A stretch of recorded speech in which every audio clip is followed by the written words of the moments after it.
Bismillahirrahmanirrahim. Assalamualaikum warahmatullahi wabarakatuh. Waalaikumsalam warahmatullahi wabarakatuh. Hamdan laka ya Allah. Wassalamun alaika ya Rasulullah. Mari kita awali perkuliahan kita dengan membaca suratul Fatihah. Semoga Allah memberikan kita ilmu yang bermanfaat.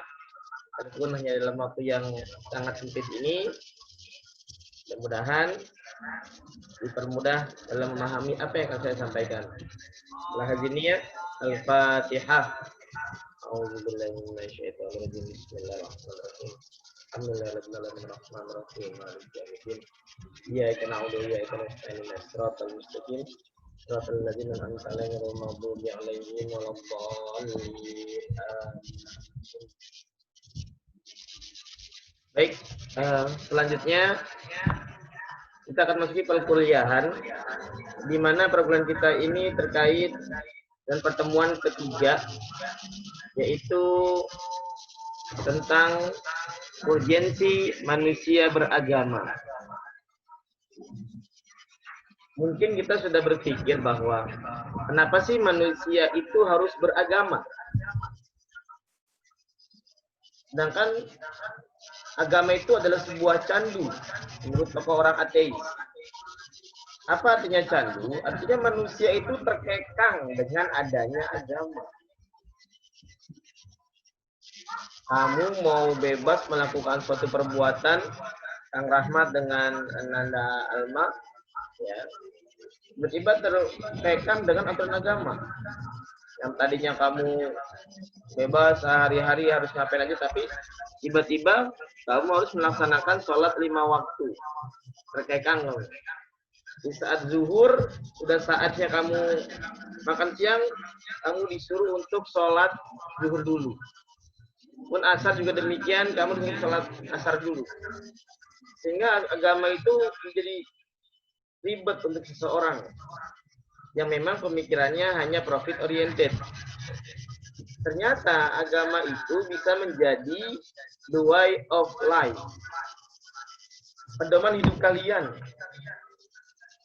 Kita tahu bersama bagaimana Bapak Presiden B.J. Habibie, di mana beliau sudah sangat sepuh dan sudah menguasai teknologi. Bahkan Mr. Habibie itu mendapat gelar Mr. Crack. Itu seorang yang bisa menemukan rumus retak Habibie. Karena beliau dari penelitian yang beliau temukan, dia bisa mengetahui apakah pesawat ini layak pakai atau tidak. Tetapi di penghujung hidupnya, beliau ingin mempelajari yang namanya ilmu agama. Berarti urgensi manusia beragama itu sangat penting. Dan agama itu terbagi menjadi dua. Yang pertama, agama samawi. Yang kedua, agama ardi. Apa itu agama samawi? Apa itu agama ardi? Baik, di sini saya akan menjelaskan.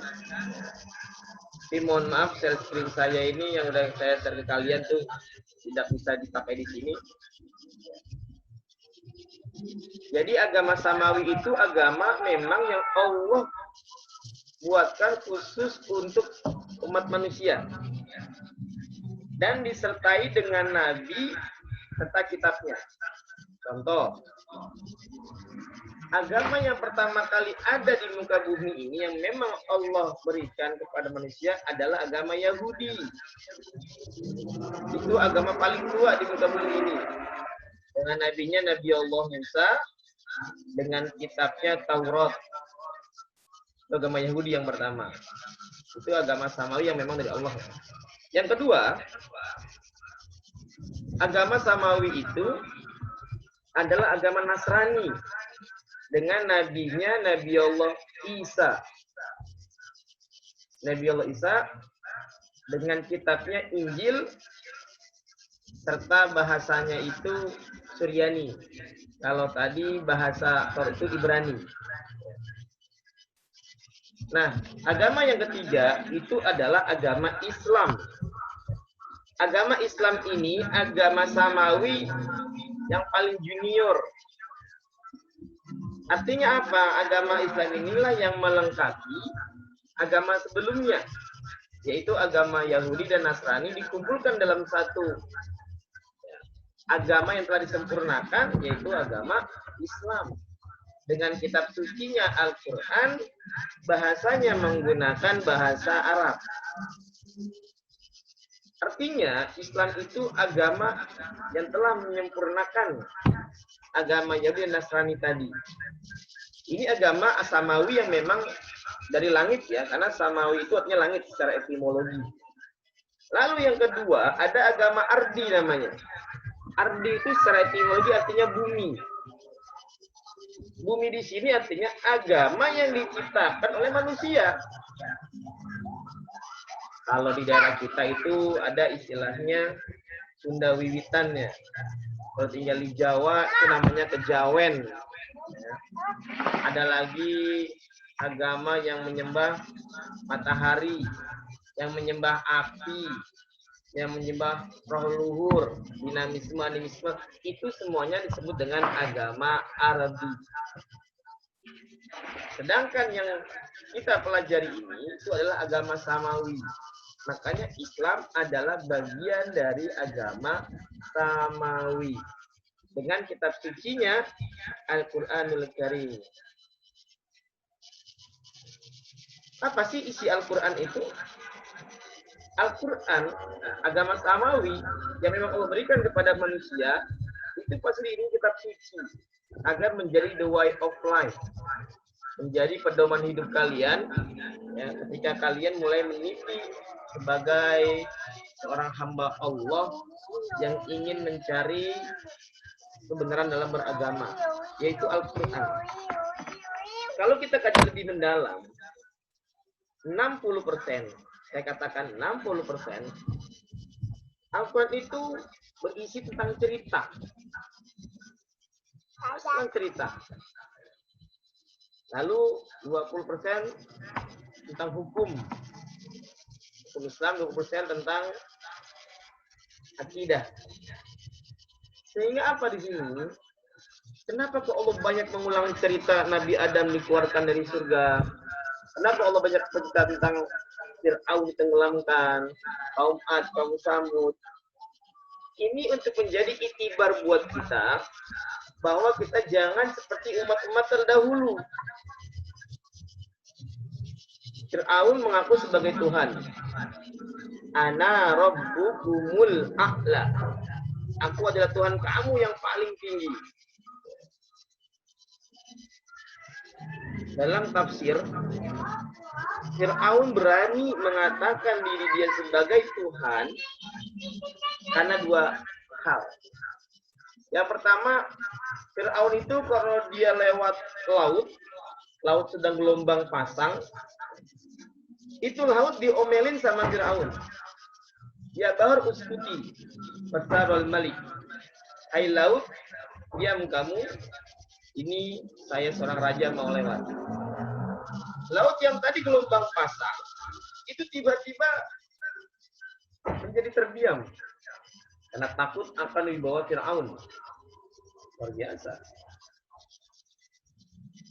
Yang kedua, Fir'aun ini berani mengklaim dirinya sebagai Tuhan karena Fir'aun dari dia lahir, dia kecil, dia besar, sampai dia wafat, Fir'aun ini tidak pernah sakit. Jadi Fir'aun tidak pernah sakit. Makanya kalau ada mahasiswa IBM asli yang belum pernah sakit, mungkin masih keturunan Fir'aun. Mungkin, ya. Ya, artinya kalau kamu dikasih sakit, tolong jangan banyak mengeluh. Ya. Alhamdulillah ya Allah, saya dikasih sakit. Masih ada bedanya saya dengan Fir'aun. Ya. Jadi, itulah Fir'aun menganggap dirinya sebagai orang yang hebat. Ada lagi cerita tentang kaum Ad, kaum Samud, yang Allah tenggelamkan semuanya. kaum Nabi Soleh itu adalah kaum Samud, di mana beliau ini kesel sama kaum Nabi, sama umatnya sendiri ya. Kenapa? Karena umat Nabi Soleh ini dikasih amanat, ya. Dikasih amanat berupa onta. Ini kamu saya kasih onta, tolong dijaga. Cuma ontanya lain dari yang lain. Loh, lain kenapa? Karena onta yang dititipkan ini nggak sembarangan. Onta ini terlahir dari batu. Jadi ketika Nabi Soleh ditanya oleh umatnya, "Hai Soleh, kau kan seorang Nabi dan Rasul. Buktikan dong kepada kami. Mana buktinya? Mana mujizat kamu?" Nah, Nabi Soleh pun bertanya kepada umatnya, "Memang kalian minta apa?" Lantas umatnya bilang, "Itu ada batu besar. Coba kamu keluarkan onta di dalam batu itu." Ini kan suatu hal yang tidak mungkin. Bagaimana mungkin dari dalam batu bisa keluar onta? Akhirnya apa? Nabi Allah Soleh berdoa kepada Allah, "Ya Allah, tunjukkanlah kebesaran-Mu. Dengan izin-Mu semoga bisa keluar onta di dalam batu ini." Akhirnya Nabi Soleh pun memukul onta, memukul batu besar tadi, maka keluarlah onta. Jadi binatang yang terlahir dari batu itu ada, yaitu Nabi Allah Soleh, ya, ketika mengeluarkan onta dari dalam batu. Kita nggak pernah mengkaji sampai ke sana, sehingga diambil oleh orang Cina, ya, dengan filmnya Sun Gokong, seekor monyet yang lahir dari batu, ya, di Gua Huokuo. Ya. Itu punya Islam, punya agama Islam, cuma kita nggak mengkaji ke sana. Mungkin kalian tahu film Tarzan, manusia yang dibesarkan oleh binatang, itu punya Islam. Nabi Allah Ibrahim alaihissalam itu sejak kecil dibesarkan di dalam hutan. Karena beliau hidup di zaman Raja Namrud. Namrud sama Fir'aun ini punya kesamaan. Kalau ada bayi laki-laki, bunuh. Jadi saat itu bisa dibayangkan ya, ketika ada perempuan hamil tua, itu langsung diutus 2 prajurit untuk dampingin nih wanita yang hamil tadi. Sampai kapan? Sampai lahir. Ketika sudah ketahuan bayinya, laki-laki langsung dibunuh saat itu juga. Kalau perempuan dibebaskan. Ya. Kang Rahmatullah ini kalau hidup di zaman Raja Namrud, ya, laki-laki ini baik, udah dibunuh gitu, ya, ditombak langsung. Ya. Kalau Kartika dengan Almas, ya tidak ya. Akhirnya ibunya Nabi Ibrahim ini ketakutan. Ya Allah, bisa petunjuk. Ya, akhirnya dikasih isyarat untuk menaruh Ibrahim di dalam hutan. Jadi Nabi Ibrahim itu ketika orang tuanya hamil tua, dia langsung ke hutan. Lahirlah di dalam hutan. Maka Nabi Ibrahim ini dibesarkan oleh para binatang. Hanya saja ada kelebihan. Nabi Ibrahim itu ketika kecil, itu nggak nyusu dari ibunya, tapi dia menyusu melalui jempol, ibu jempol jarinya. Jadi kalau diisap oleh Nabi Ibrahim, keluar air susu. Nah, ini namanya irhas. Irhas itu kejadian luar biasa yang terjadi pada seorang Nabi ketika masih kecil. Kalau udah besar, itu namanya mukjizat. Ketika Nabi Musa membelah lautan, itu mukjizat. Tapi kalau Nabi Ibrahim ya mengenyot jempolnya itu keluar air susu, itu namanya irhas. Nah, tolong dibedakan ya. Nah, di samping itu pertumbuhan Nabi Ibrahim, 1 hari Nabi Ibrahim itu sama dengan 1 bulan perkembangan bayi biasa. Jadi 12 hari Nabi Ibrahim dalam hutan itu sama dengan setahun. Tahun bayi biasa. Sehingga Nabi Ibrahim dalam hutan nggak lama. Cuma 36 hari lah. Hitungannya udah 3 tahun. Jadi seolah-olah Nabi Ibrahim itu lahir sebelum peraturan untuk membunuh laki-laki itu ada. Sehingga Nabi Ibrahim tidak terkena kasus. Makanya film Tarzan itu punya Islam sebenarnya. Bukan punya orang Amerika. Pun demikian dengan film Avatar. Yang kalian tahu bisa menguasai 4 elemen. Darat, tanah, api, air, angin. Itu punya Nabi Sulaiman. Yang memang menguasai 4 elemen tadi ditambah bisa pasukannya itu nggak cuma manusia, jin, syaitan, iblis, itu pasukannya Nabi Sulaiman. Makanya raja, satu-satunya raja yang bisa menguasai alam semesta, artinya manusianya, jinnya, binatangnya, tumbuhannya, itu semua tunduk kepada Nabi Sulaiman. Tapi kita nggak pernah mengkaji ke sana. Akhirnya diakui oleh orang-orang dari Jepang ya sebagai avatar. Kalau kamu belajar ilmu Feng Shui, ilmu Cina itu kalau punya rumah itu harus dapat sinar matahari, itu punya Islam. Ya. Artinya apa? Di sini kita perlu mengkaji dan mengaji. Jadi nggak cukup mengaji aja ya, tapi mengkaji juga. Ya, mengkaji ilmu agama agar kamu paham sejarah. Makanya urgensi manusia beragama itu berangkat dari sejarah dulu. Sejarah kita seperti apa dulunya. Tapi kita ingin lebih baik lagi, maka semua sudah ada cerminannya. Wal tandur nafsum ma qaddamat lighat. Lihatlah kejadian yang telah lalu sebagai pelajaran yang akan datang. Kalau kata Socrates dalam filosofi Yunaninya, there is no something new under the sun. Tidak ada yang baru di bawah sinar matahari. Ya. Di bawah sinar matahari itu nggak ada yang baru. Itu semuanya hanya pengulangan sejarah. Jika kita bicara banjir, oh Jakarta banjir karena banyak kejadian, karena banyak segala macam. Zaman Nabi ini sudah banjir. Oh Jakarta gempa. Oh zaman Nabi Shu'aib udah gempa.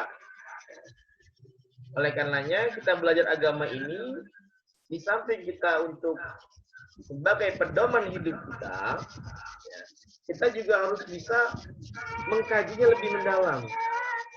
Kelemahan dari umat Islam hanya bisa mengaji aja. Qurannya mengaji dibaca aja, tapi nggak dikaji. Sehingga yang terjadi ya orang-orang luar lah yang mengkajinya. Kalau kalian tahu, kemarin lagi viral tentang jasad Fir'aun ya. Jasad Fir'aun ditemukan. Ya. Ketika jasad Fir'aun itu ditemukan, banyak ingin para ilmuwan berlomba-lomba untuk menelitinya. Maka tatkala Profesor Dr. Maurice Bucaille, seorang ilmuwan ahli anatomi tubuh dari Perancis, dia mohon izin kepada Presiden Mesir untuk meneliti jasad Fir'aun. Ketika diteliti, ada satu keanehan. Apa keanehannya? Ya. Ternyata ini jasad Fir'aun, ya, kadar garam yang menempel dalam tubuh Fir'aun itu masih basah. Seolah-olah menunjukkan Fir'aun itu baru tenggelam kemarin sore. Dia berpikir, Fir'aun ini tenggelam sudah ribuan tahun yang lalu. Nanti kenapa jasadnya masih utuh? Kadar garamnya masih basah. Ini nggak mungkin. Ilmu pengetahuan nggak bisa sampai ke sana. Akhirnya dia mencoba mengkaji kitab suci apa yang menjelaskan tentang keutuhan jasad Fir'aun. Sebelumnya Maurice Bucele ini seorang ortodoks ya, Kristen ortodoks. Dia kaji seluruh kitab suci yang ada dikaji sama dia. Ternyata dia tidak menemukan tentang keutuhan jasad Fir'aun. Kalau tenggelamnya iya. Proses tenggelamnya Fir'aun itu iya. Hampir semua kitab suci itu ada menjelaskan. Tapi yang menjelaskan tentang keutuhan dari jasad Fir'aun itu hanya Al-Quran. Yauma nunajjika bi badanika litakuna liman khalfaka ayah. Hari ini aku selamatkan yang kamu hai Fir'aun. Untuk apa? Sebagai pelajaran ada orang-orang nanti di masa yang akan datang liman khalfaka ayah, bahwa Allah Maha Kuasa. Nah, kalau kita kaji nggak bisa. Mana ada orang tenggelam ribuan tahun yang lalu jasadnya masih utuh, padahal garamnya masih basah. Nggak mungkin. Kan sampai sekarang pun ya masih utuh, yang kemarin itu viral itu kan. Ya, Quran sudah bicara masalah itu. Makanya saya minta di sini kepada kalian, urgensi manusia beragama adalah untuk membimbing kamu kepada jalan yang baik menuju lebih baik lagi. Artinya apa? Setiap manusia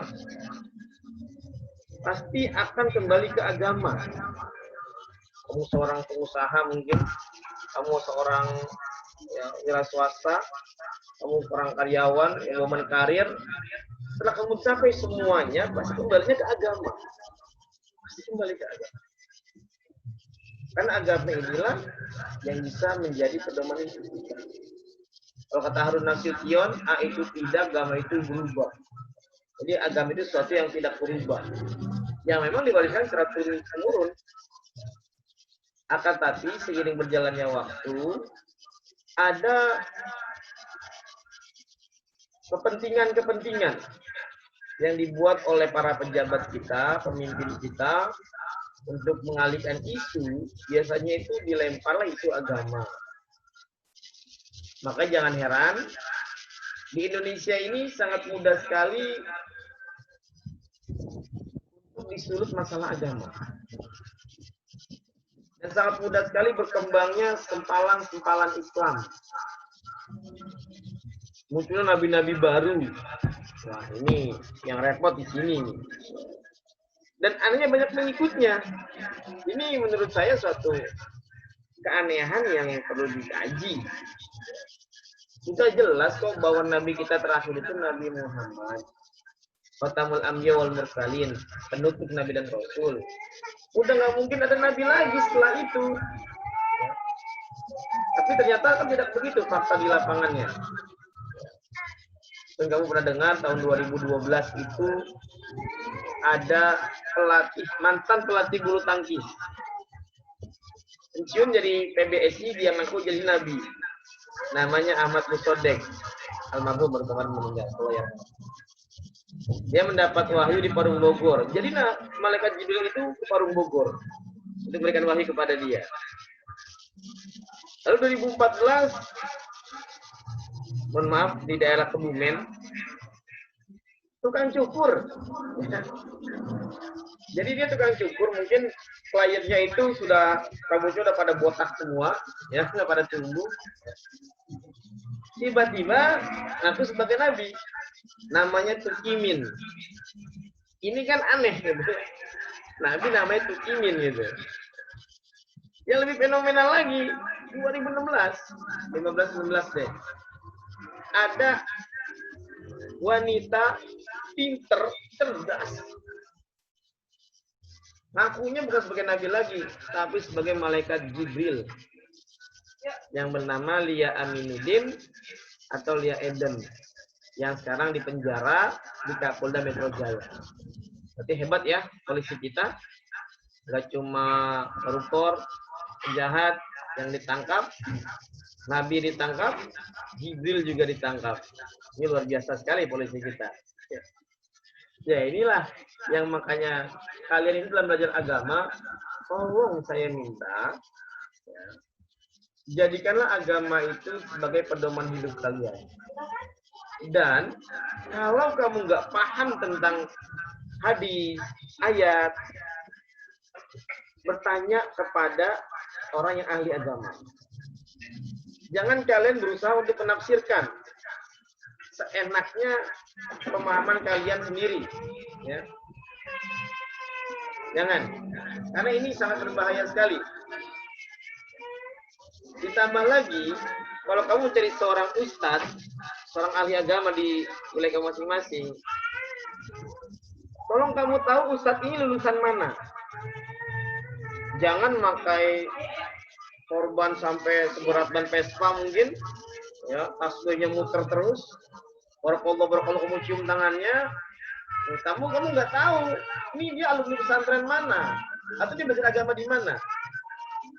Saya Syafruddin, saya alumni pesantren Tebuireng.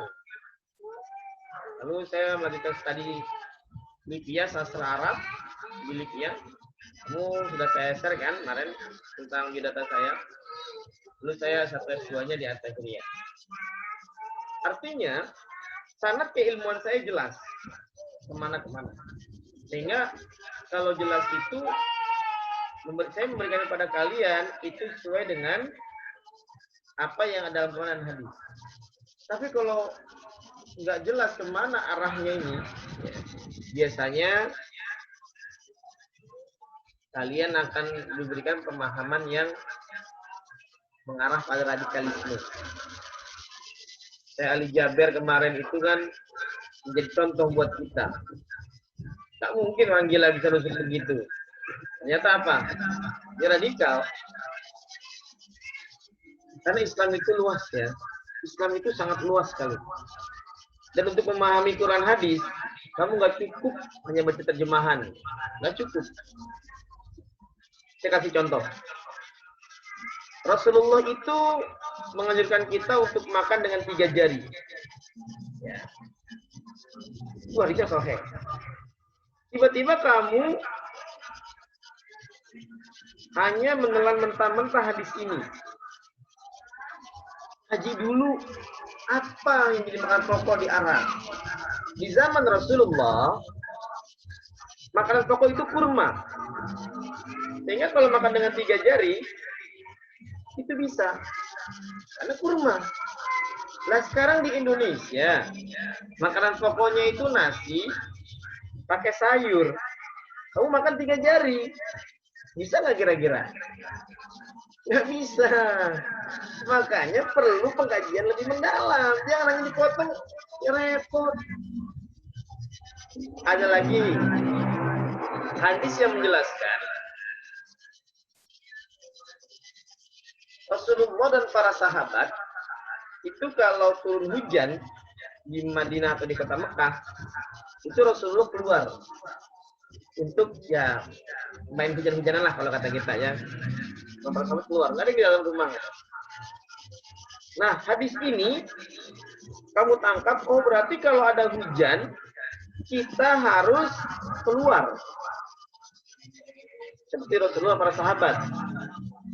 Kamu pelajari dulu hujan di Arab. Waduh, ini mohon maaf, sebentar lagi. Hujan di Arab itu setahun hanya 1 kali. Wajar kalau kamu keluar ya, untuk hujan-hujanan. Nah di Indonesia, kamu tinggal di Bogor misalnya. Oh, sekarang musim hujan. Setiap ada hujan kamu keluar. Surah Nabi katanya. Supaya pilek kamu ntar. Ya. Nah itulah pentingnya kita mengaji dan mengkaji yang dengannya itu kamu tidak misunderstanding. Jangan sampai salah paham. Jadi yang namanya orang beragama tujuannya adalah agar hidupnya lebih terarah.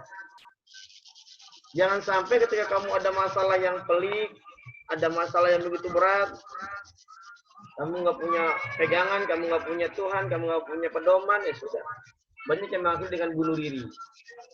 Apalagi di masa pandemik begini kan, di mana Allah uji kita, kesabaran kita. Ya. Banyak orang yang di PHK, bahkan ini yang meninggal juga sudah banyak. Kemana kamu empat memohon? Ya ke masjid pada Allah. Minta sama Allah, ya Allah, Rabbana la tuhamilna ma la taqata lana bih. Ya Rabb, jangan engkau berikan aku ujian yang aku nggak kuat untuk memikulnya. Oleh karenanya, apapun masalah yang kalian emban, yang kalian rasakan, kembalikan kepada Allah Subhanahu wa taala.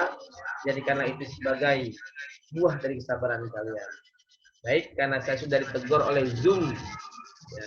Ini mohon maaf, ada yang punya Zoom yang lebih dari 40 menit nggak? Kang Rahmat punya nggak? Nggak ada ya? Nggak punya, Pak. Nggak ada, Pak. Nggak punya. Nggak ada ya? Alma punya nggak? Nggak ada, Pak. Ada. Kartika?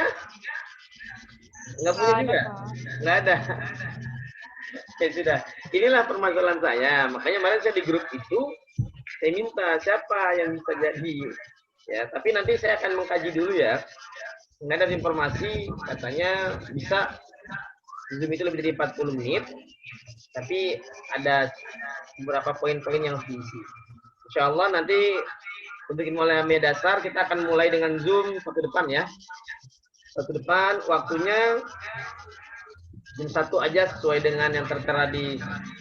Jadi mudah-mudahan saya bisa belajar lebih dari 40 menit karena kurang ini kalau 40 menit ini. Ya sudah, nanti ini nanya awal, saya nggak terlalu membahas lebih mendalam, ya karena ini juga dari 8 mahasiswa, ini baru 3 yang ikut nih ternyata nih ya, sisanya nggak tahu kemana ini. Mudah-mudahan nanti untuk pertemuan yang akan datang, ya kita bisa bertemu lagi dengan seperti biasa, dan semoga ilmu yang kita dapatkan, walaupun sedikit bermanfaat buat kita. Terakhir kita tutup dengan baca surat Wal Asri. Bismillahirrahmanirrahim. Wal Asri. Innal insana lafi khusrin illal ladzina amanu wa 'amilus shalihat wa tawassaw bil haqq wa tawassaw bis sabr. Subhanakallahumma wa bihamdika asyhadu an la ilaha illa anta astaghfiruka wa atubu ilaik. Sekian dari saya. Assalamualaikum warahmatullahi wabarakatuh. Waalaikumsalam warahmatullahi warahmatullahi wabarakatuh.